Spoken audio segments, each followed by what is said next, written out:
Hey friends, how's it going? Welcome to another video. This is Adrian here from SoCal Backyard Orchard. I'm located in Vista in North San Diego County. This is Climate Zone 10. And this is a guava tree that, with all the high winds we've been having, the wind knocked all its leaves off pretty much, so you could see it's putting out new growth right now. So it's putting out new growth a little bit earlier than it normally does, probably because it lost all its leaves. Here's a black sapote. It's putting out some nice growth. I know this is like fill dirt in this area, so it's not very good. I can tell the trees grow a lot slower. Look at these bananas. They've been in the ground here almost 2 years, and they're not growing very much. They're only about 4 feet tall. I had a papaya over here. It didn't get very big, but it did produce some really nice fruit. That's the lemon guava right here. This produced quite a bit of fruit this year. Right here I got some lemongrass. It's good for, you know, making teas out of it. If you ever have lemongrass tea though, it does have caffeine, so if you drink too much of it, you will feel it. Mountain soursop tree right there. So far it's doing pretty good this winter. Soursop is a very cold sensitive plant, although this one's the mountain soursop, so this one's a little hardier than the regular soursop. Don't really have plants or trees in this area here, but eventually the soil here is going to be really good because all my chickens. And this is another hobby here. I raise Old English game bantams.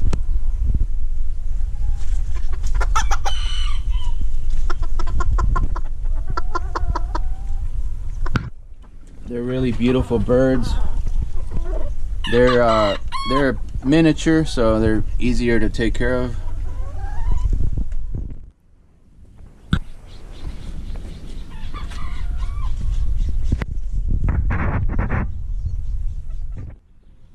I just really love papaya plants, and these ones are on a south facing wall with asphalt right here, with the wall right behind the plants. It's a warmer spot for them. My friend gave me two little plants. She brought seeds from Veracruz, and you can see the papayas are pretty good size now. They're not huge. They're probably still gonna grow a little more. And I got lucky on this one because that's a female plant and this is a male. See, no papayas on this one, so it worked out really good for pollination. In this area I'm growing some kale. I'm surprised, it was my first time growing kale. It's been here almost a year, so it just keeps growing back, and we've been eating quite a bit of it, and then I give some to my bunny too. Egyptian spinach over here going to seed. That's what the seeds look like right there, little tiny green seeds. There's some like parsley over here, and I had some lettuce growing here, some cilantro in the back over there. So pretty soon I'm gonna clean this area up and throw some more seeds in. All right, so now we're gonna go down to the bottom of the property where most of my fruit trees are. Guamuchil tree, getting big, and we've been having a lot of rain lately. Today's Saturday, February, I think it's the 17th. Sorry, it's the 16th today. And as I walk down, over to the right, well, I have a fig tree here, no leaves on it right now.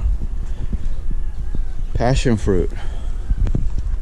The passion fruit has been producing so much. Passion fruit really loves good soil.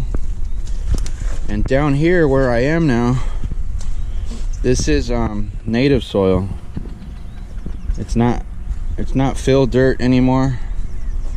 It's native soil, and it's really good. This plant just keeps dropping a ton of passion fruits. I collected a bag full of them yesterday. I believe this is the pretty common variety of Fredericks. And with passion fruit, my experience has been that you gotta get it from a good nursery.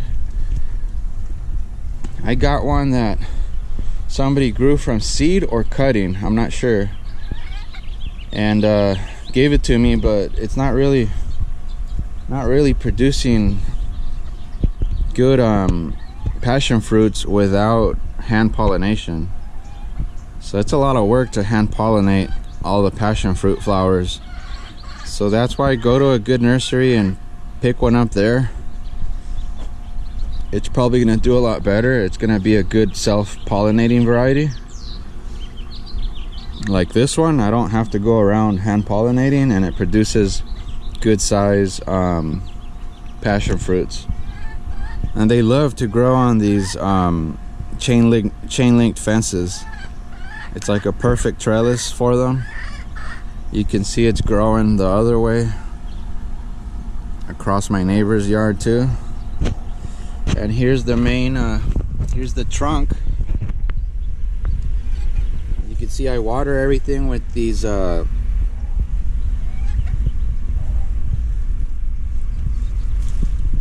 quarter-inch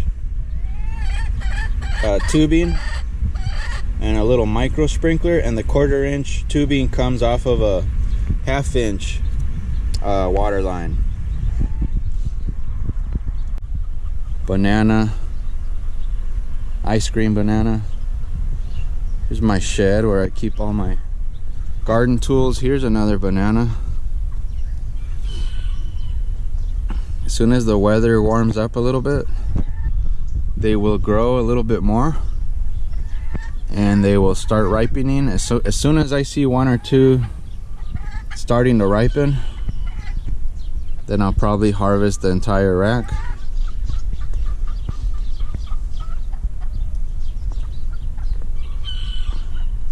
I don't know what this chicken's doing out.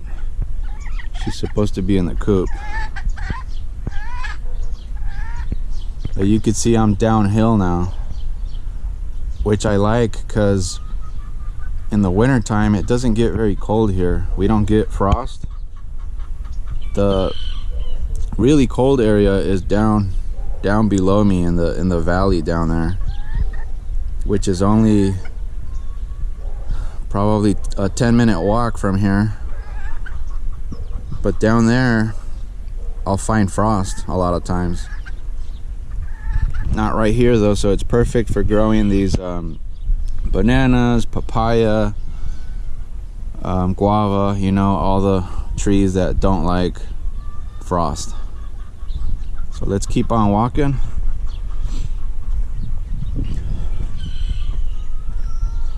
Here's the apple tree. It's starting to flower.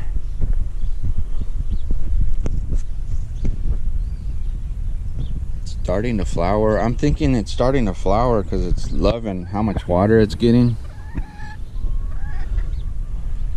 The plums, they're still pretty dormant. I don't see any activity here.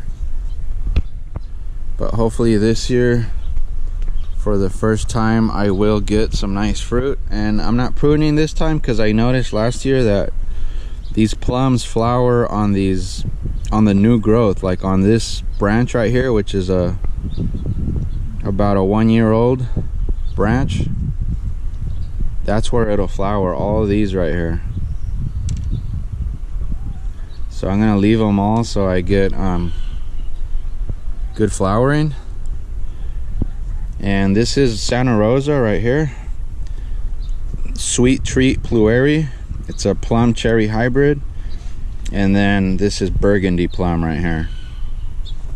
So Burgundy is the pollinator for the one in the middle, the Sweet Treat Plueri.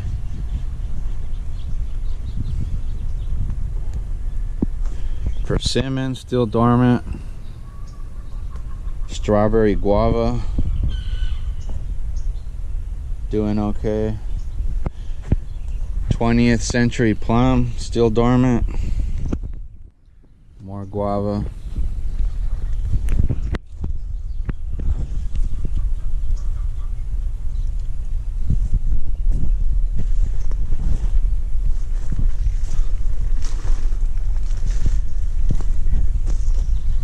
More guava right here, some dragon fruit, some Bear's Lime. This thing's producing a lot now.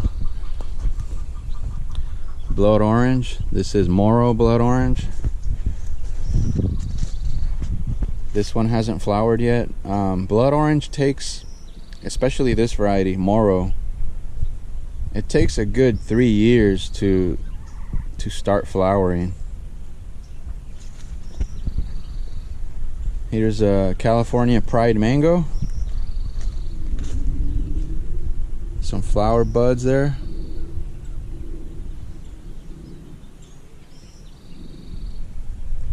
I think a gopher got it because half of the tree died, as you could see.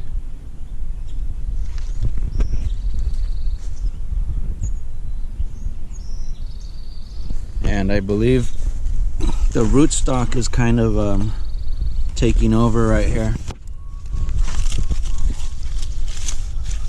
Yeah, it's definitely, this is definitely coming out below the graft.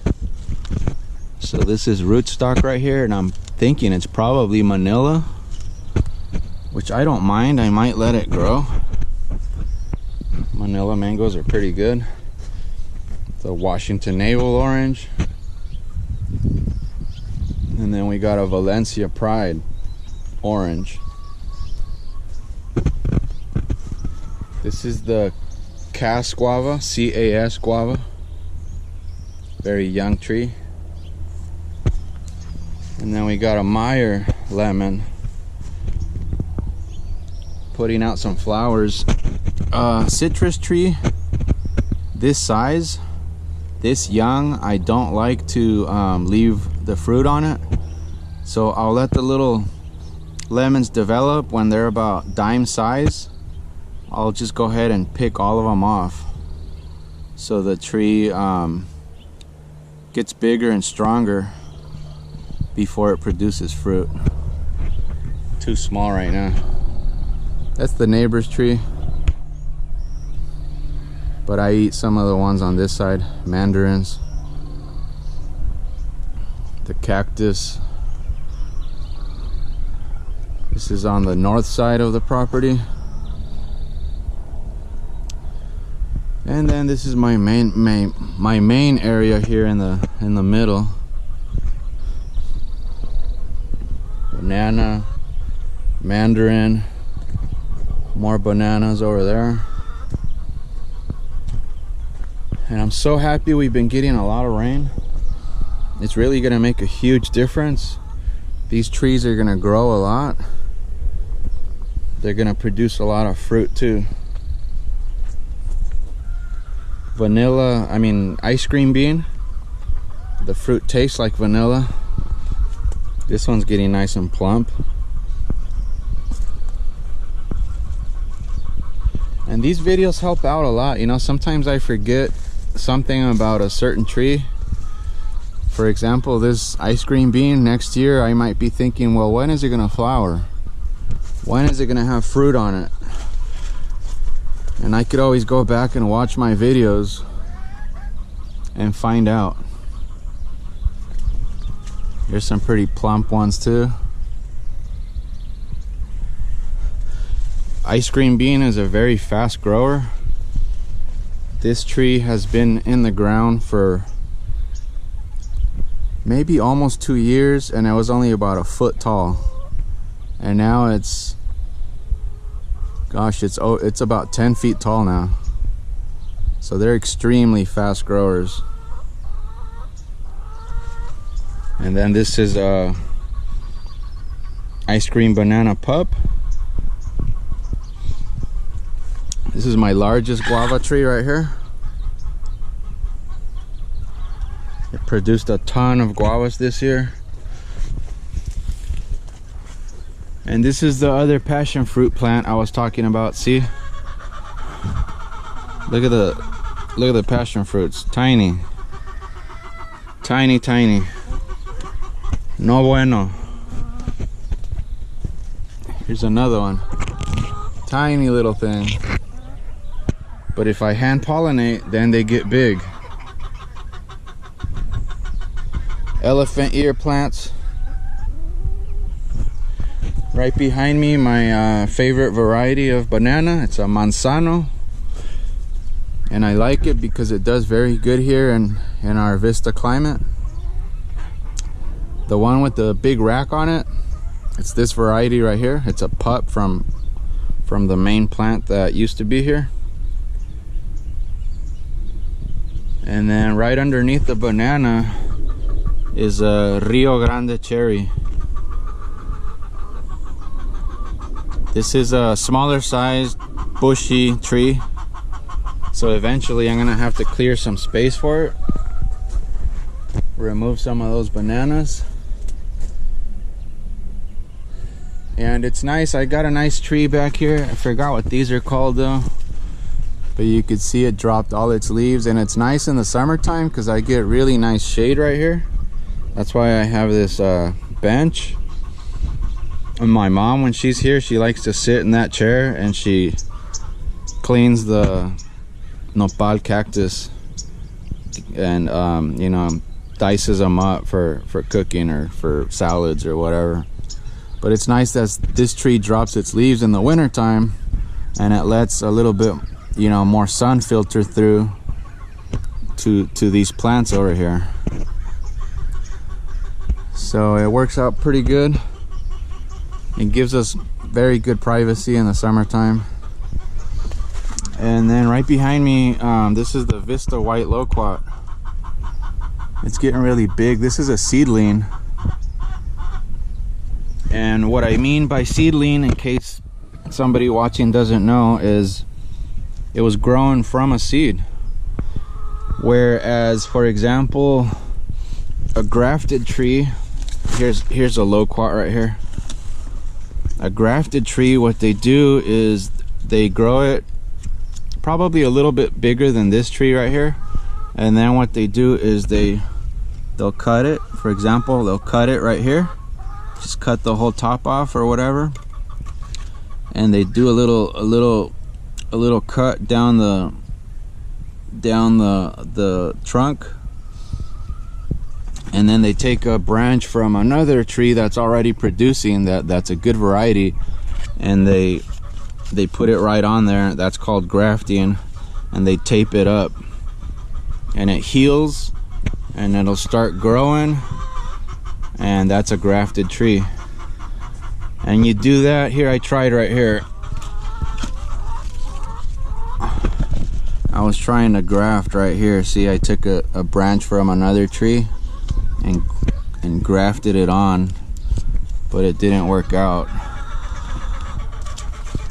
Anyways, this is a seedling, so it took longer to fruit, but you can see now it's finally fruiting. So this is one of the first trees I planted. So this one went in June 2015, and this is the first time it's gonna fruit.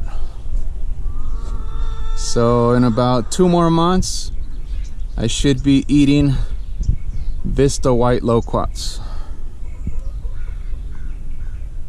And I guess this variety was developed here in Vista, that's why it's called Vista white. And then next to it is a red Malaysian guava.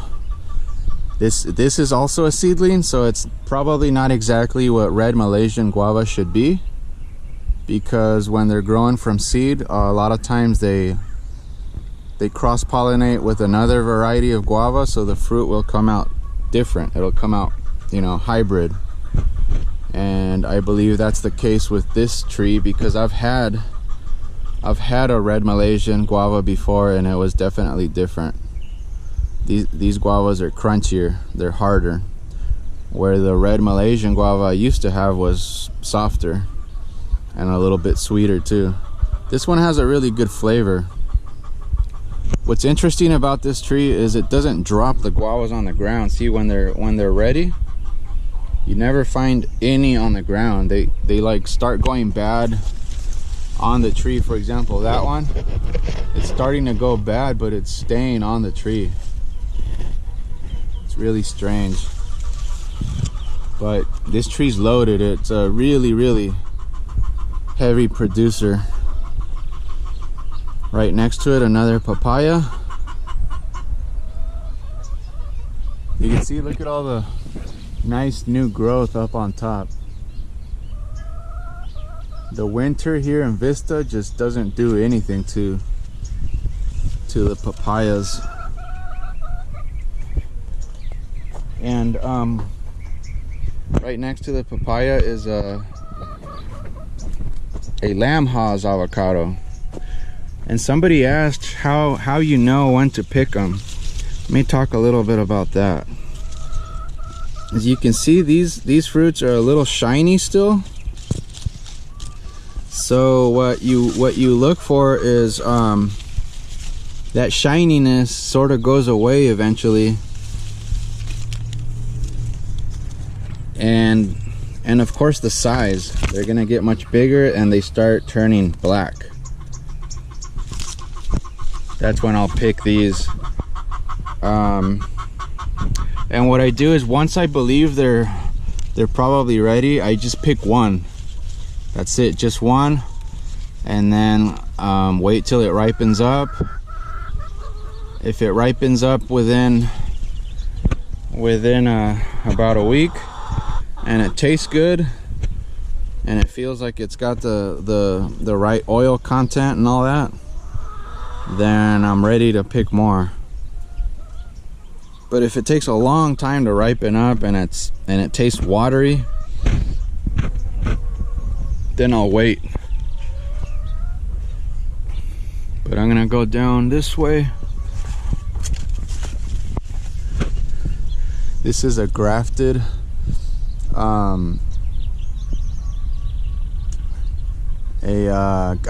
gold nugget.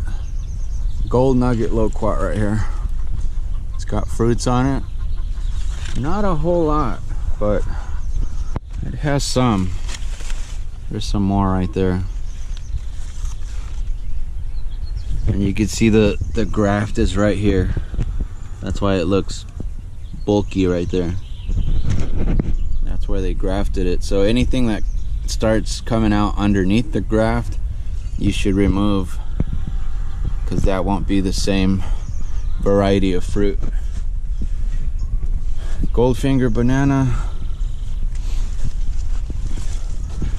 That's a champagne loquat right there. This one's a really heavy producer. You can see there's fruit on the end of every branch. And these are really good. I've got a video from last year of me cutting open the fruit and tasting it, and I love it. It tastes really good, and there's only one seed in each fruit. This is a Jaboticaba tree right here. These are really slow growers. They told me that, you know, when I got it, but I didn't think they would be this slow. I would have gotten a 15-gallon size instead. I got a 5-gallon. It was probably about that tall. So it's growing, and in 3 years it's growing quite a bit, but it's still pretty small. That's Jaboticaba, and it's a fruit tree that grows its fruits right on its trunks. So it's a very good tree. I've tasted the fruit over at the nursery where I bought this tree. They have some mature trees that are fruiting already, and they're very good fruits. They look like grapes. They're darker though. They're almost black. the texture like a grape, just a lot sweeter and just more tropical tasting. Another Lamb Haas avocado right here. Some more bananas right there.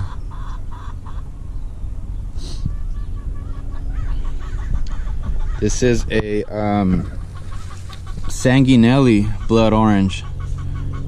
Sanguinelli is not as common as the Moro. Most of the time, if you go to Home Depot or Lowe's or Green Thumb or any other nursery, you're gonna find Moro blood orange. This one's a little bit harder to find, and the tree it's still growing. It's still trying to get stronger, so the oranges are not very big. They probably won't get much bigger than that anyways. This is Fuerte avocado. These are pretty much ready to start harvesting. See how they're not very shiny anymore? They're not shiny. That's a sign that they're pretty much ready to get picked. This is not good. I gotta fix that. These grafted avocados are a little bit harder to maintain, just their weird growth habit. You can see the branches are like practically on the ground. You gotta, you know, use poles and stuff, try to keep the branches up. I haven't been right here in this area in a while. It feels strange because normally the pomegranate just covers everything. It feels a lot more open right now. This is reed avocado. I like the growth habit of reed a lot better. See, it's more upright. You don't have those branches hanging way down. So for a smaller yard, reed and Lamb Haas are good choices. And reed is a very good self-pollinator. Wow, these are getting pretty big. Look at that.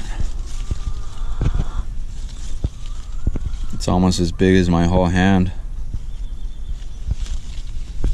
And in my opinion, this is one of the best tasting varieties. Very oily, very creamy. I grew up with reed. Just love them. And then up this way, there's a dwarf, a Thai dwarf papaya.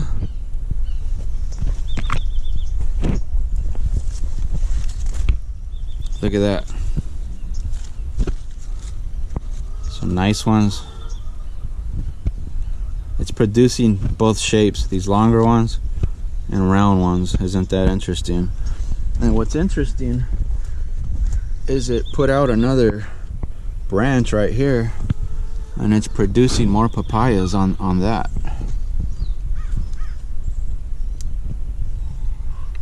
It's interesting how it did that, because I didn't do anything to it. It just did that on its own.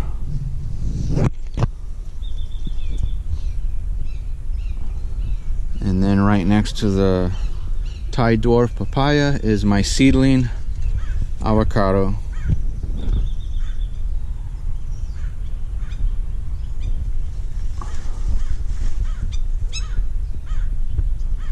And then ice cream banana right behind it. You could tell, see, all my trees are really close together. That's not a problem at all in the backyard. They actually like each other's company. It stays pretty warm here now that it's so filled with trees back here. I could tell when I come down here at night, it doesn't feel that cold.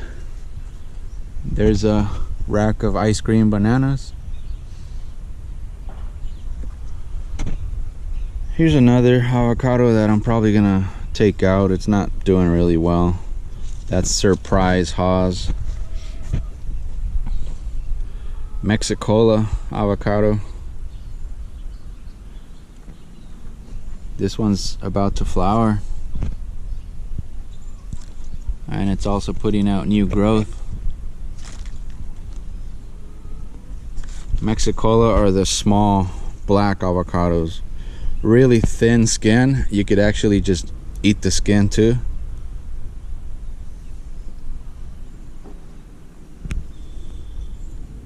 And that's a Mexican variety. Here's another papaya. This is the Hawaiian Solo. Grapefruit, another banana.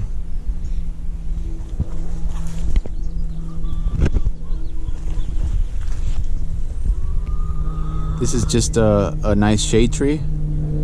It's a South African shade tree.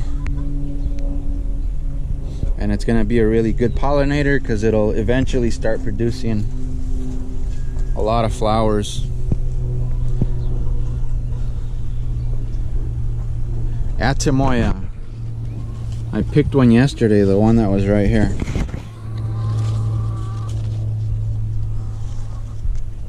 Atimoya. And then Cherimoya. Two Cherimoyas back here. The Pakistan mulberry tree. Looks like this one's gonna put out some new growth. So spring is almost here, guys.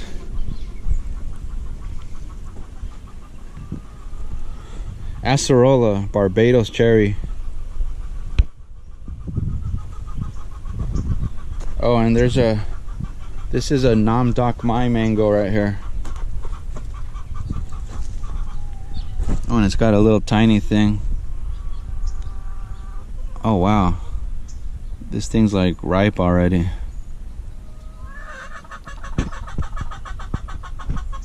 But look what happened to it.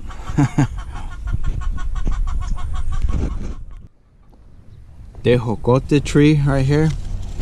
Looks like it's about to produce some new growth. And that's about it.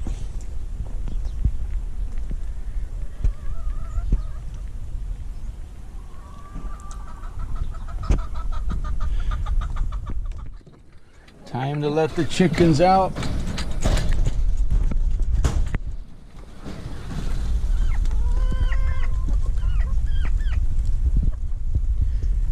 Alright friends, we'll have a great day today.